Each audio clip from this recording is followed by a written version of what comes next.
पूरे करबला के वाक़े में किसी जगह भी इमाम हुसैन ने किसी एक मकाम पे भी यजीदियों से कोई मुतालबा नहीं किया, कोई बात नहीं मनवाई, का जो तुम्हारी मर्जी। एक बात सिर्फ की, एक गुजारिश। तब जब 9 मुहर्रम को अमर बिन साद ने, शिमर ने, इन सब ने कहा ना कि अब बात खत्म हो गई, या बैत करो या जंग करो, तो इमाम हुसैन ने फरमाया मुझे एक रात की मोहलत दो। अली के बेटे मोहलत मांग सकते हैं? मोहलत मांगते थे वो?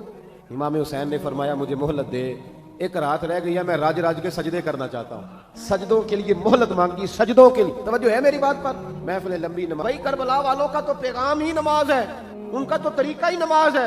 इमाम हुसैन ने कहा एक रात की मोहलत, फकत इसलिए कि मैं खुल के नमाजें पढ़ लूं। बड़ी बातें थी ना, बड़ी बातें। सजदा ज़ैनब से दुख सुख कर सकते थे सारी रात। इमाम ज़ैनुल आबिदीन को बड़ी बातें बता सकते थे, बड़ा कुछ हो सकता था। लेकिन इमाम ज़ैनुल आबिदीन कहते हैं सारी रात हुसैन इब्ने अली ने सर सजदे से नहीं उठाया। चल तू इस तरह कर, इमाम हुसैन तो सारी जिंदगी सारी रात पढ़ते रहे ना, तू चल एक रात की इबादत कर, एक रात सारी जा। नहीं ना तुसी हाँ की थी, एक